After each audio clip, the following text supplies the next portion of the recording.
네, 반갑습니다. 떠먹인 숲의 떠세 박세준 세무사입니다. 자, 이제 종합소득세 신고할 5월이 다가왔습니다. 그래서 제가 종합소득세 또 올려드리는데 이제 제가 요거 작년에도 안 올려드렸더라고요. 그죠? 그리고 재작년에도 사실 이 시즌 때 안 올려드렸어요. 그쵸? 그래서 너무 안 올려드렸다. 그래서 바로 제가 그걸 발견하고 한 좀 작업을 좀 했습니다. 오늘 사실 지금 찍는 거 한 20분 정도 될 것 같아요. 20분 안에 끊을 거예요, 무조건. 고 20분 정도인데 요거 1.5, 2.0으로 들으면 뭐 15분도 안 걸리죠. 요거 들으시면 종합소득세 전체 기초가 쌓입니다. 그죠? 정말 중요한 시간이야. 이 1강이 제 강의 항상 1강이 정말 제일 중요해요.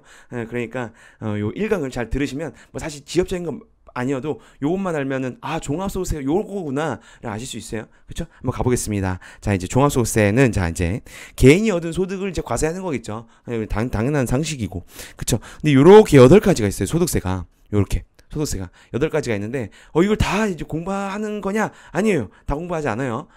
요거 중에서 퇴직 양도는 공부하지 않습니다. 요 6가지를 공부할 건데요. 요게 이제 종합소득세입니다. 요게 다시 오늘 공부할 거예요. 뒤에 가서 종합소득세 이렇게 제가 필기를 해요. 근데 조금 제가 빨리 좀 찍어야 돼서 항상 여기 좀 저 원래 글씨 잘 써요. 근데 조금 악필이 있을 수 있어. 그건 좀 양해 구할게요. 자, 들어가기 앞서서요. 자, 일정 기간을 좀 볼게요. 일정 기간. 일정 기간은요. 당연히 뭐 1년이지 라고 생각하시면 그렇죠. 맞아요. 1년 맞습니다. 우리 21년까지잖아요. 2021년 거.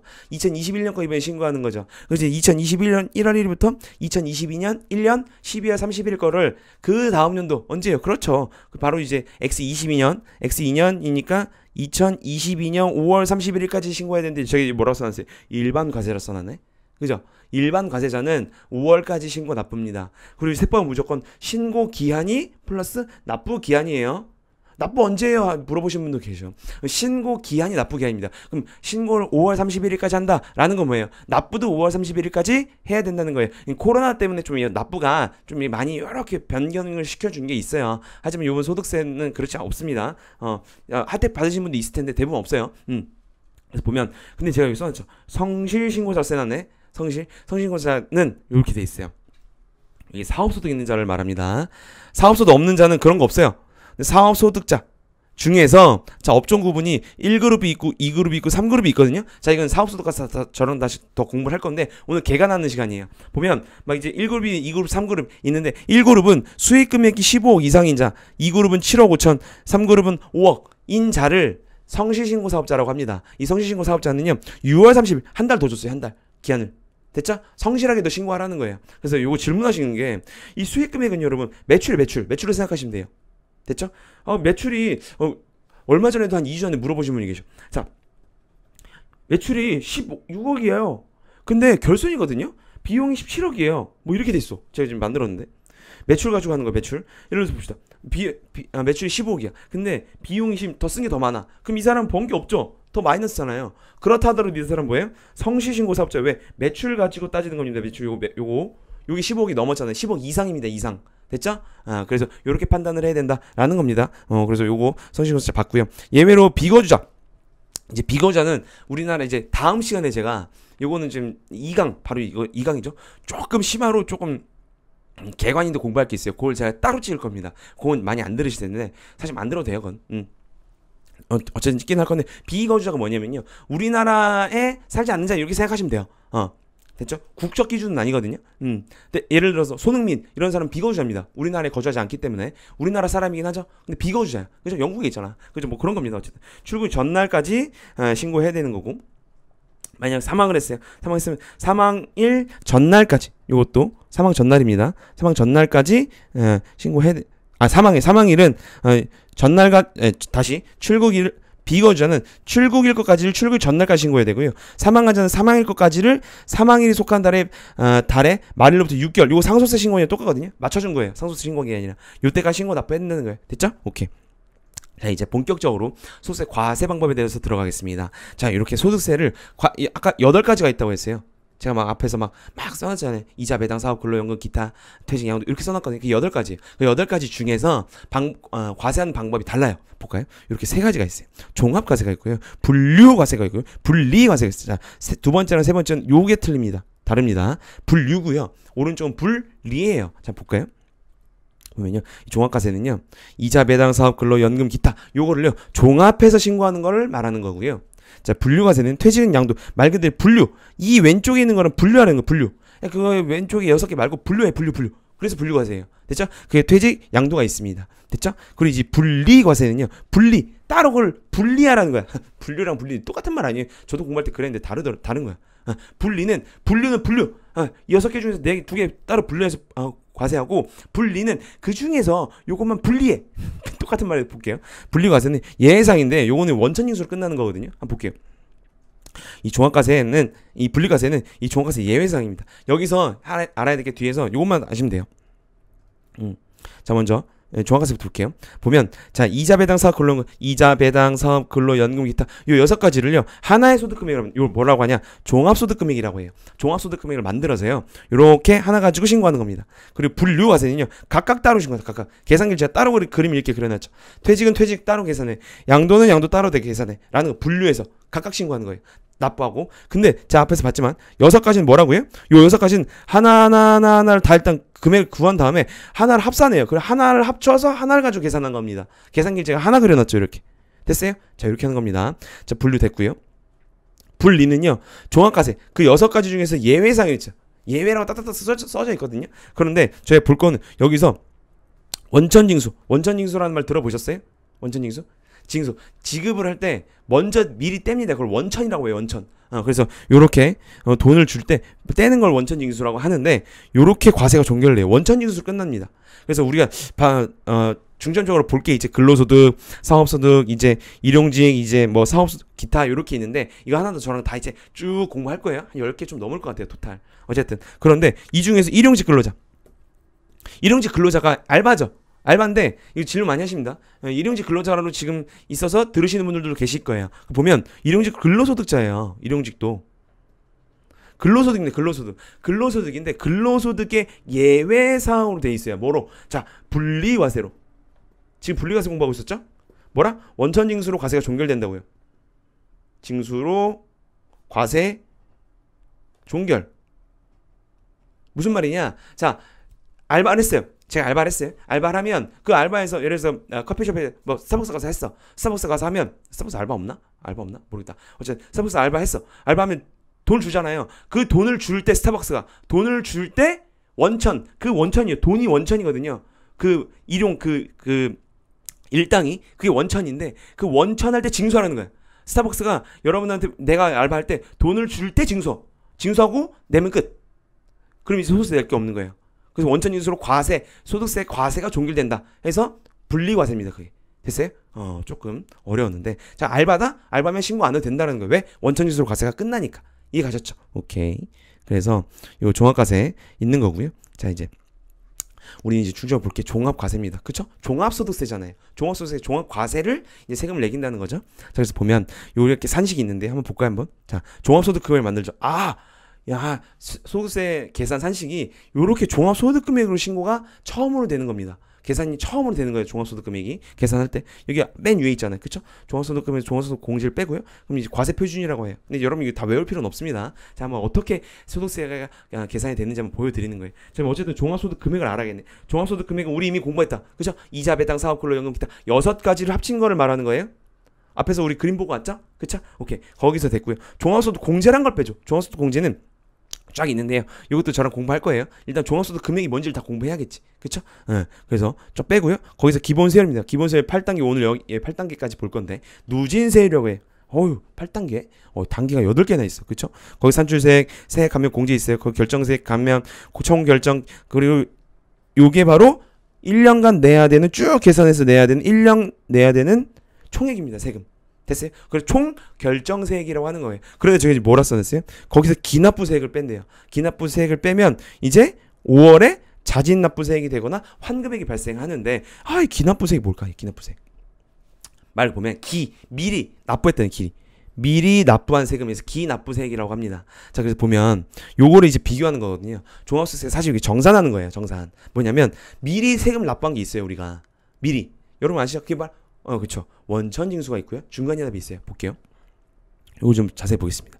요걸 요렇게 좀 요 두 개 떼가지고요. 총 결정세액을 이제 비교를 하는 건데, 요 기납부세액은요. 자, 여러분들이 이제 2021년에 일을 하면서 여러분이 근로소득자로 일하건 사업소득 일하건, 자, 일용직 요 근로소득 요건 이제 아까 분리과세 끝난다 그랬죠? 하건 기타 소득으로 하건 아니면 내가 이자 배당을 받던 뭐가 된다고요? 요렇게 원천징수가 돼요. 원천징수. 요렇게 원천징수. 아까 말했죠. 원천징수가 뭐예요? 그 돈을 지급한 그 원천에서 떼는 거야. 그걸 원천징수라고 해요. 됐어요? 지급하는 자가. 그럼 우리는 지금 신고하는 사람이니까 우린 받은 사람이죠. 그럼 받을 때 떼이고 받죠. 그렇죠?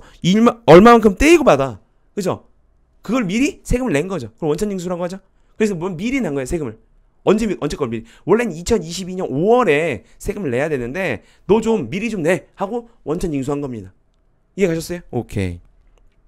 거기다 이제 중간연합이 있습니다. 중간연합 개인 같은 경우에는 11월이죠. 근데 이번에 코로나 때문에 2월로 다 미뤄줬어요. 3개월간 유예를 시켜줬습니다. 납부를. 너무 힘드니까 경기가 안 좋아서. 그렇죠. 그래서 미리 납부하는 거 뭐냐?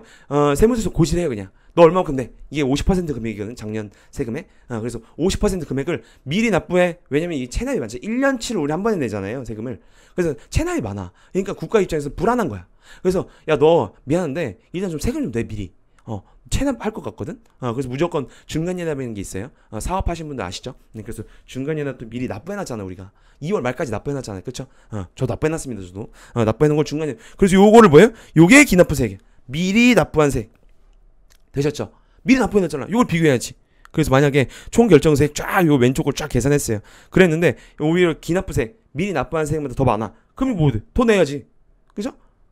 그리고 총결정 쫙 왼쪽 쫙 계산해봤더니 기납부 미리 납부한 것보다 적어. 그럼 이제 환급 받는 거지. 됐어요? 요게 여러분 근로소득자만 있는 사람들 연말정산 들어보셨죠? 연말정산은 똑같은 거예요 이게.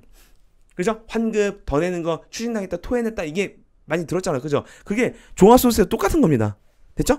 근로소득을 바꾼 게 연말정산이에요. 이걸 종합소득 금액을 근로소득과 가지고만 계산한 겁니다. 그래서 이게 연말정산은 종합소득세 신고의 축소판이라고 생각하시면 돼요. 됐죠? 오케이 됐고요. 자 이제 마지막 저 봤고요. 자 이제 여기서 좀 합산 배수를 봐야 돼요. 봐봐요. 우리가 이제 보면은 종합소득 금액을 합산한다 그랬죠. 요게 합산한 게 요렇게 6가지가 있잖아요. 이자 배당 사업 근로 연금 기타 중요합니다. 이거 지금 합산 기준 공부할 거예요. 합산. 자 그런데 모든 소득은요. 소득은 우리가 번 걸 말하죠. 근데 벌 때 무조건 수익에서 비용을 뺍니다. 수익은 매출이라고 생각하시면 돼요. 매출. 비용은 뭐예요? 지출이지. 그죠? 그걸 뺀 거를 다 소득금액, 이자 소득금액, 배당 소득금액, 사업 소득금액, 근로 소득금액, 연금 소득금액, 기타 소득금액, 요걸 다 뺀 걸 말하는 거예요. 수익에서 비용을 다. 그죠? 세법에서는 다 무조건 매출을 가지고 소득을 하는 게 아니고 매출에서 무조건 지출을 뺀 거를 소득이라고 합니다. 됐죠? 자, 근데 여기서 이자랑 배당은 비용을 인정 안 해줘요. 이자랑 배당은 결국엔 받은 게 전체 다 소득금액이 되는 거예요. 사실 이자 배당이 뭐 비용이 뭐가 있겠어? 은행 가서 뭐 은행 가는 비용 정도겠지. 그쵸? 자, 쫙쫙쫙 해가지고 소득금액을 만들어요. 그 소득금액 하나하나의 소득금액이 이제 합쳐진 게 종합소득금액인데요. 자, 질문 하신 분. 근로소득 저 비용 처리된 거 없는데요? 자 이제 비용 처리되는 걸 다 공부할 거예요. 연금도 있고요, 다 있어요. 기타도 있습니다. 이미 세법에서 이미 다 비용 어느 정도 금액을 인정해줘요. 됐죠? 어쨌든 그건 질문하신 분이 있어서 한번 설명을 드렸고, 자 이게 합산 기준이 있어요. 무조건 다 합산을 하는 게 아니고요, 기준이 있습니다. 종합소득 금액으로 합산하는 기준이 있어요. 별표. 지금 이것만 들어도 종합소득 여러분 실력 엄청 느는 거예요. 볼게요. 이자 배당은요 합쳐서 금융소득 금액이라고 하거든요. 이 금융소득 금액은요 2천만 원을 초과해야 돼요. 2천만 원을 초과해야지만 그 금액을 뭐로 한다고? 종합소득 금액에 합산한다고요. 우리 지금 종합소득 금액 합산 기준을 공부하고 있습니다. 종합소득 금액 합산 기준. 첫 번째, 금융소득 금액 2천만 원이 넘어야 이 종합소득 금액에 들어갈 수 있어요. 그럼 만약 2천만 원이 안 돼. 안 돼요. 그러면 합산 안 하는 거예요. 이거 아셨죠? 합산 안 합니다. 끝. 오케이? 그 다음. 자, 연금소득은 있는데요. 공적이랑 사적이 있어요. 이제 뒤에 가서 연금 좀 할까 말까 생각 중에 안 할 수도 있는데, 이제 이건 1200만 초과해야 됩니다. 넘어가고요. 기타 볼게요. 기타는요. 기타소는 300만 원을 초과해야 종합소득 금액에 합산하는 거예요. 합산 기준이. 이해 가셨어요? 자, 그러면 반대로 볼게요. 이 사업소득, 근로소득, 공적연금소득이 있죠. 소득. 자, 소득 금액은 다 뭐라고 했어요? 다시 복습. 수익에서 비용을 뺀 걸 소득금액이라고 했습니다. 이 공적연금소득 질문하신 분이 많아서 봐봐요. 이거는 1원만 발생해도 무조건 종합소득금액 합산해야 되거든요. 이 공적연금, 자, 이제 사업이랑 근로는 워낙 많이 아시니까, 질문 안 하시는데, 이 공적연금, 저희 어머니가, 국민연금공단에서 얼마씩 받는데, 그럼 그것도 신고해야 되나요? 자, 봐봐요. 그 질문하신 분, 지금 이거 질문하신 분 듣고 계실 수도 있어. 그 뭐냐면, 이 공적연금 소득도 제가 여기 써져 있대. 뭐라 그랬어요? 연금도? 수익에서 비용을 뺀 게 소득금액이라고 그랬죠. 그죠? 그럼 그 어머니가 받으신 건 수익이야. 근데 비용을 처리한다고 했잖아요. 세법에서 비용이 정해져 있어요. 연금은. 이미 연금에 여러 비용이 없겠지만 세법에서는 비용을 인정해 줍니다. 그 뺀 게 얼마인지 봐야 돼요. 그 빼고도 남은 금액이 1원이 넘으면 보통 0입니다. 없어요. 비용이 많이 인정을 해줘서 비용이 더 많기 때문에 0원이에요. 0원. 그러니까 신고할 게 없는데 만약에 공적연금소득 많이 받으셔. 그러면 비용을 차감하고도 1원이 초과될 수 있겠죠. 그쵸? 그러면 그분도 신고해야 되는 거예요. 종합소득금액. 아시겠어요? 됐죠? 오케이. 합산 기준 봤고요. 만약에 2천만 원 이하면요. 요거 이제 분리과세로 이제 종결돼요. 분리과세. 우리 지금 앞에서 바로 공부하겠다. 분리과세 뭐로 끝난다 그랬죠? 분리과세. 그리고 원천징수로 과세가 종결되는 거예요. 그죠? 자, 볼까요? 여러분, 우리 통장 보면 슬프다. 그죠? 통장 보면 슬픈데, 통장을 봤는데, 막 몇백 원 예금이자 막 이렇게 찍힌 거, 나만 그래? 여러분도 그러잖아.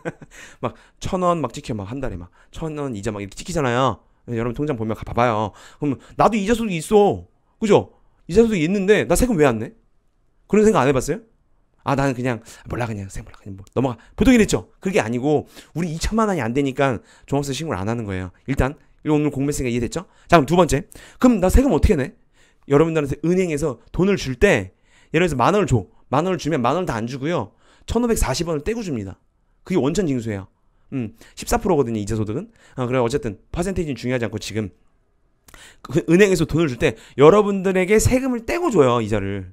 그래서 여러분 보통 통장에 찍혀 있는 그 금액이 세금을 이미 떼인 상태에서 금액입니다. 이해 가셨어요? 어쨌든 그래서 분리과세 그렇게 우리는 종결되는 거야. 근데 돈 많으신 분들, 돈 많은 사람들 2천만 넘어. 그럼 그분들은 종합소득세 합산 신고를 해야 된다는 거예요. 이해되셨어요? 오케이. 마찬가지로 사전연금 1,200이나 300만원 기타소 그럼 이것도 합산 신고 안 해도 되잖아요. 근데 이건 좀 어려운 게 요거는요. 종합소득세 신고를 하거나 분리과세 원천징수로 과세가 종결되고 선택해라. 너가 납세자가 편하게 선택하라는 거예요. 요거 이제 기타 소득 가서 저랑 같이 공부할 겁니다. 이게 납세자를 위해서 이렇게 만들어 놨거든요. 국가에서. 근데 이게 되게 어렵게 돼 있어. 그죠? 그래서 요렇게 선택하게 돼 있다라는 거고요. 마지막 8단계 누진 세율만 공부하고 오늘 끝낼게요. 8단계는요. 이렇게 됐어요. 세율이 1,200까지 6%, 1,200에서 4,600까지 15%, 4,600에서 8,800까지 24%, 35%, 38%, 42%, 42%, 45%까지 있습니다. 이렇게. 이게 작년에 개정됐어요. 이제. 그래서 우린 총 하나, 둘, 셋, 넷, 다섯, 여섯, 일곱, 여덟 해서 8단계예요. 됐죠? 그래서 만약에 10억을 넘게 벌면 45%예요, 여러분. 번 거에 45% 해야 돼요. 근데 우리가 여기에 지방세가 있거든요. 지방세가 뭐냐면 지방세는 무조건 거기 10%예요. 그러면 45%에 10%는 4.5%거든요. 이거 합치면 49.5%예요, 여러분. 10억 넘는 사람은 세금을 49.5% 내야 돼. 이거 열심히 일하겠어요, 여러분? 여러분, 우리 일단 10억 버는 것부터 일단 생각해보면 기분은 좋지. 기분 좋을 것 같아요, 여러분? 진짜 기분 좋을까? 별로 안 좋아. 그죠? 왜? 49.5% 떼간다니까, 세금을? 국가에서. 이거 너무한 거 아니야, 진짜? 그죠? 저도 시험 못 봅니다. 근데 제가 감정이입 해본 거야. 그죠? 너무해, 이거 사실. 그죠? 무슨 반을 내래. 그죠? 어쨌든 그래요. 8단계예요. 그래서 보면 8단계인데 어떻게 8단계가 이제 계산이 되는지까지만 보고 할게요. 인적공제를 빼줍니다. 여기서 종합소득공제 중에서 인적공제 제가 예를 든 건 종합소득공제를 빼준다고 아까 말했잖아요. 그 중에서 인적공제만 있다고 보고 한번 계산해 볼게요. 8,750만 원인 분은 150만 원 빼고 여기 아직 공부 안 했어요. 그 중에서 8,600이 되죠. 여기다 이제 세율을 곱하는 건데 세율이 어떻게 되는지 한번 공부를 저랑 같이 해봅시다. 8,600. 8,600은요. 여기서 요 구간에 있어요. 그죠? 8,600. 그러면 요렇게 요 세금이 어떻게 계산되는지 좀 보자는 거예요. 보면요. 자, 이 24% 구간이라고 8,600에 대해 24% 그냥 곱하는 게 아니고요. 그건 누진세율이 아니에요. 8단계 누진세율이라고 했죠. 누진은요. 차곡차곡 쌓는 걸 누진이라고 합니다. 그래서 보면 1,200까지 6%죠. 그럼 1,200 곱하기 6% 하는 거예요. 그럼 72만 원. 그럼 1,200까지는 6%로 세금이 끝났어요. 그리고 여기서 또 1,200부터 4,600까지 요 구간 15%죠. 그럼 여기도 1200까지는 해결됐으니까 1200 빼고요. 4600에서. 그럼 3400에 대해서 15% 곱하는 겁니다. 이렇게. 그럼 이미 4600까지는 6% 곱하고 15% 곱해서 끝났어요. 세금이. 그럼 나머지 8600 중에서 여기서 4600까지 세금이 해결됐잖아요. 그래서 4000 곱하기 24% 하는 겁니다. 24% 구하니까 이렇게 곱하면 960이야. 그럼 요 세 개를 다 더한 게 세금인 거야. 요게 누진세율이라고 하는 겁니다. 누진. 차곡차곡 쌓는 걸 누진이라고 해요. 됐죠? 오케이. 그래서 이렇게 세금이 24% 하지만 1542면 여기 써져 있는 건 누진. 이렇게 하나하나 이렇게 단계적으로 곱하는 걸 말하는 겁니다. 됐죠? 그래서 이렇게 계산이 된다. 알죠? 근데 누진 공제액이라는 건 누진 공제표. 이거 혹시 질문하신 분들이 있어서 누진 공제표는요 미리 계산을 해놓은 거예요. 누가? 그래서 이렇게 하나하나 계속 계산하기 힘들잖아요. 그래서 이렇게 어떻게 하냐면 누진 공제액은요 8,600이 요 구간에 있거든요. 그럼 24% 그냥 곱해. 아까처럼 차곡차곡 곱하는 게 아니고 일단 곱하고요. 여기서 누진 공제를 딱 빼면 1,542만 원이 똑같아요. 아까 여기 똑같죠? 요거 더한 거랑 세 개 더한 거랑 똑같잖아. 그죠? 요런 게 있다. 까지 오늘 공부했습니다. 그래서 오늘 조금 20분 살짝 초과했는데 양해 구하고요. 오늘 요 1강이 여러분 종합소득 기초이면서 가장 전반적인 내용이에요. 그렇죠? 요것만 이해도 여러분 이미 소득 공부 많이 한 겁니다. 됐죠? 다음 시간에 뵐게요. 떠먹이 준수 따뜻해 박세준 쌤 선생님이었습니다. 감사합니다.